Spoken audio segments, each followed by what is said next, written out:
अहमदाबाद का जो चैप्टर था इंडिया और पाकिस्तान का वो ख़त्म हो गया है, पर कहते हैं कि सांप चला गया और लाठी आप पीटते रह जाते हैं। पाकिस्तान के साथ फ़िलहाल कुछ ऐसा ही लग रहा है, और जहां चीज़ें बेहतर हो सकती हैं, एटलीस्ट अगर आप चीज़ें बेहतर नहीं कर सकते हैं तो ख़राब ना कीजिए। खैर, ये एक चैप्टर है जो शायद से एशिया कप के दौरान शुरू हुआ था और ख़त्म होने का नाम नहीं ले रहा है। और इस बार पीसीबी ने पाकिस्तान क्रिकेट बोर्ड को बहुत ज़्यादा अच्छा नहीं लगा जो इंडियन मीडिया या फिर इंडियन क्राउड और इंडियन गवर्नमेंट की तरफ से जो रवैया रहा है। अब वो कैसा रहा है वो खैर वो बेहतर समझा सकते हैं। तो बड़ी खबर इस वक्त की ये है कि पाकिस्तान क्रिकेट बोर्ड ने एक ऑफिशियल प्रोटेस्ट जारी करा है आईसीसी के सामने, और उन्होंने कहा है कि इंडियन क्राउड ने जिस हिसाब से बिहेव किया है उस मैच में, अहमदाबाद के दौरान, अहमदाबाद के उस मैच में, उनको पसंद नहीं आया है। और दूसरी चीज उन्होंने कहा है कि पाकिस्तानी जर्नलिस्ट और फैंस के लिए जो वीजास डीले हुए हैं उसके लिए भी आईसीसी एक्शन ले, और उन्होंने एक ऑफिशियल प्रोटेस्ट जारी किया है आईसीसी के सामने। तो मैं एग्जैक्टली आपको बता देता हूं कि हालात क्या कहते हैं। तो हालात क्या, पाकिस्तान ने एक प्रेस स्टेटमेंट भी इशू कर दिया है, और यह स्टेटमेंट ये कहता है कि Pakistan cricket board has launched another formal protest, क्योंकि उन्होंने पहले भी करी थी। ये एक ऑर्गेनाइजिंग कमेटी और आईसीसी के बीच में एक अग्रीमेंट होता है कि भाई अगर आप एक टूर्नामेंट ऑर्गेनाइज कर रहे हैं स्केल का, तो आप वीजाज में जो वहां की मीडिया है, फैंस हैं, उनको फैसिलिटेट करेंगे वो वीजाज। तो फिलहाल जो पाकिस्तान क्रिकेट बोर्ड कह रहा है, the PCB has launched another formal protest with the ICC over delays in the visas for Pakistani journalist and the absence of a visa policy for Pakistan fans for the ongoing World Cup 2023. The PCB has also filed a complaint regarding inappropriate conduct targeted at the Pakistani squad during India versus Pakistan held on 14 अक्टूबर 2023 8:09 पे उन्होंने ये tweet किया है। ये press statement PCB ने जारी किया है। तो अब मैं खैर थोड़ा सा इसका मैं कोशिश करता हूं कि अगर मैं इसको ब्रेकअप इसका कर सकूं। PCB has launched complaint regarding targeted Pakistan squad. अच्छा, सबसे बड़ी बात, पाकिस्तान स्क्वाड के खिलाफ जो आप कह रहे हैं, पीसीबी कह रहा है, मैं मानता हूं, और ये पहली बार नहीं हुआ, ये बहुत बार हुआ है। आपने अगर पीसीबी ने कभी एशेस देखा हो तो ये होता है कि ऑस्ट्रेलियन टीम जाती है इंग्लैंड, या इंग्लैंड टीम जो ऑस्ट्रेलिया जाती है, आपने कभी देखा होगा कि बामी आमी कैसे रिएक्ट करती है, फैंस कैसे रिएक्ट करते हैं।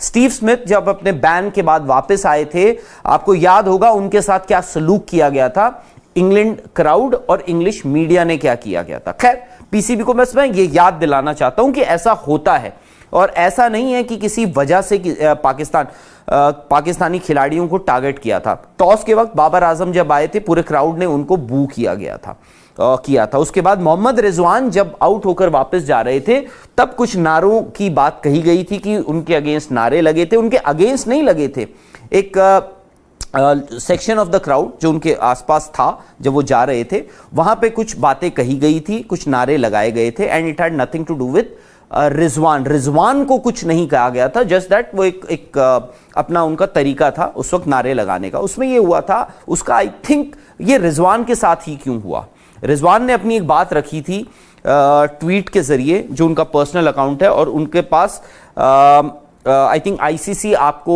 इस बात से रोकता नहीं है कि आप नहीं कर सकते, आप अपना personal social media platform use कर सकते हैं, और उन्होंने किया उस तरीके से उसको यूज। उसके एवज में उसके अगेंस्ट आई थिंक एक रिएक्शन आया क्राउड का, वो था।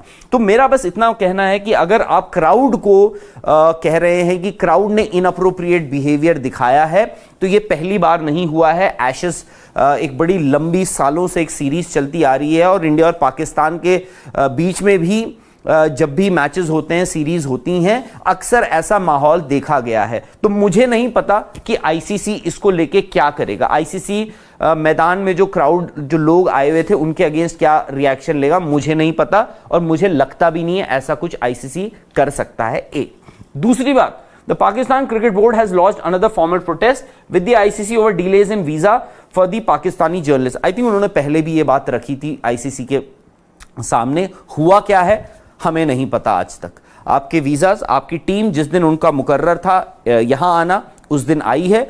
पाकिस्तानी जर्नलिस्ट जो हैं उनको वीज़ाज मिले हैं और उनको जिस रूट से वो आना चाहते थे उनको वही वीज़ाज भी मिले हैं। ऐसा नहीं था जो हम बोल भी रहे थे कि भाई ऐसा हो कि वो वाघा बॉर्डर से अमृतसर आए, अमृतसर से ये, ऐसा नहीं होगा, बट हुआ इवेंचुअली वही जो उनका प्रेफर्ड रूट था। उनको अमृतसर, दिल्ली का भी वीज़ा दिया है, यहाँ तक कि जहाँ पे मैचेस नहीं हैं वहाँ के भी वीज़ाज उनको मिले हैं, तो वो भी। और जिस दिन पाकिस्तानी टीम को आना था, हाँ मैं मानता हूँ थोड़ी देरी हुई है, बट ये जब नेशनल सिक्योरिटी का मामला होता है तो ऐसा होता है। जब अगर आपकी नेशनल सिक्योरिटी की बात है कि आप एक ऐसा मुल्क जिसके साथ आपके बहुत अच्छे पॉलिटिकल डिप्लोमेटिक रिलेशंस नहीं हैं, वहाँ पे आप ये सारा ड्यू डिलिजेंस करते हैं, उसमें देरी लगी है, ये हो सकता है। ये एक और इसमें आईसीसी का भी बहुत ज्यादा रोल नहीं रहेगा। क्यों? क्योंकि ये बात नेशनल सिक्योरिटी की है। मैं ये नहीं बोल रहा हूं कि वहां के जो जर्नलिस्ट आए हैं या वो कोई डूबियस कैरेक्टर हैं, वो सारे बड़े नामी गिरामी और तजुर्बेकार सहाफ़ी हैं, बट जब नेशनल सिक्योरिटी की बात आती है तो गवर्नमेंट ये ड्यू डिलिजेंस करेगा। तो ये मैच हार गई है पाकिस्तान, एक बेहतर टीम जीती है। उस मैच में कुछ भी होता irrespective of the result. I think ये सब चीजें ना, ये बिकरिंग जो चल रही है, ये इंडिया और पाकिस्तान के रिलेशंस को in terms of bilateral cricketing relations को कहीं नहीं लेके जा रही है। हमने एशिया कप में भी ये देखा था, पीसीबी चीफ जाका अशरफ यहां आए, उन्होंने बताया कि भाई हमें शाम में बीसीसीआई ने एक डिनर ऑर्गेनाइज कराया हुआ है अहमदाबाद में और हॉस्पिटैलिटी जो है हम बड़ा खुश हैं उससे। पाकिस्तानी टीम ने कहा कि भाई हमें बड़ा खुशी मिली है यहाँ पे हैदराबाद में, जिस हिसाब से हमारा स्वागत हुआ, हम जिस हिसाब से वहां रहे। अहमदाबाद को लेके उनके मन में हमेशा से एक टीस रही। पहले उन्होंने कहा भाई अहमदाबाद में हमें खेलना नहीं है, हमारा वेन्यू बदल दिया जाए। आपको जी बेहतरीन से बेहतरीन सिक्योरिटी मुहैया कराई गई। तो ये सब चीजें पाकिस्तान क्रिकेट को, मैं ये नहीं बोल रहा हूं कि वो गलत कर रहे हैं, they have every right to protest before the ICC, वो कर सकते हैं, इसलिए वो कर रहे हैं। नतीजा क्या निकलेगा किसी को नहीं पता। ये क्या होता है कभी कभार ना, ये आप पोजीशनिंग भी होती है, आप क्या पोजीशनिंग कर रहे हैं, ये सब चीज़ों को लेके जाएगा कहाँ ये मामला किसी को नहीं पता। और मेरे ख्याल से इससे कुछ नहीं निकलने वाला है। ये बहुत हद तक पीसीबी यानी पाकिस्तान क्रिकेट बोर्ड को भी पता है। फिलहाल बड़ी खबर ये है कि अहमदाबाद यानी पाकिस्तान को इस वक्त, आई थिंक पाकिस्तान टीम को भी ये देखना चाहिए कि ये सब चीज़ें उनके इर्द गिर्द ना रखी जाएं। पीसीबी को ये इंश्योर करना चाहिए कि भाई पाकिस्तान क्रिकेट टीम के इर्द गिर्द आप ये सब चीजें ना रखें तो बेहतर रहेगा, क्योंकि टीम हार के बाद, उस हार के बाद, उस स्केल की हार के बाद कभी कभार टूट जाती है। और सबसे बड़ी बात, उनका अगला मैच कोई आसान नहीं होने वाला। ऑस्ट्रेलिया के साथ खेलना है, वो भी बैंगलोर में खेलना है, और आपके पास वक्त भी बहुत ज्यादा नहीं है, 2-1 दिन का आपके पास वक्त है प्रिपेयर करने के लिए। तो आप ये सब चीजों को अगर दरकिनार कर दें, साइडलाइन कर दें तो बेहतर रहेगा। बड़ी खबर, जैसे मैंने आपको बताया, पीसीबी पाकिस्तान क्रिकेट बोर्ड ने एक शिकायत दर्ज करी है आईसीसी के सामने। उन्होंने कहा है कि हमारे जो जर्नलिस्ट हैं उनको वीज़ा एक तो डिले हुआ, क्योंकि पहले 2 मैचेस का हैदराबाद के लिए उनको वीज़ा नहीं मिल पाया, वो सीधे अहमदाबाद पहुंचना पड़ा। और उस वक्त अगर मैं सही याद मुझे पड़ता है, क्योंकि मैं मिला था, सारे जो पाकिस्तानी सहाफ़ी वहाँ पर आए थे, 4 पाकिस्तानी जर्नलिस्ट थे उस मैदान पे, उस प्रेस बॉक्स में मौजूद थे।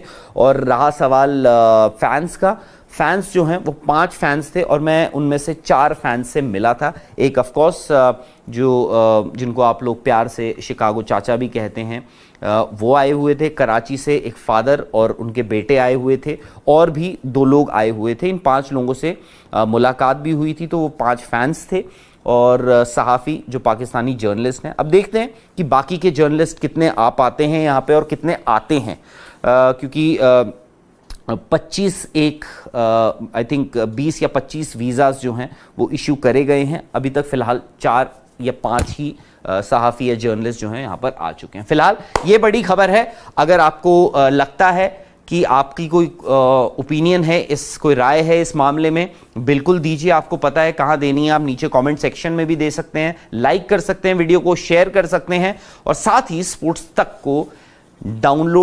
ऐप को डाउनलोड कर लीजिए और स्पोर्ट्स तक को सब्सक्राइब जरूर कर लीजिए, ताकि कोई भी बड़ी खबर आप मिस ना करें। और साथ ही हमारी वेबसाइट है www.thesportstak.com, वहां पे भी जाइए, वहां पे आपको खबर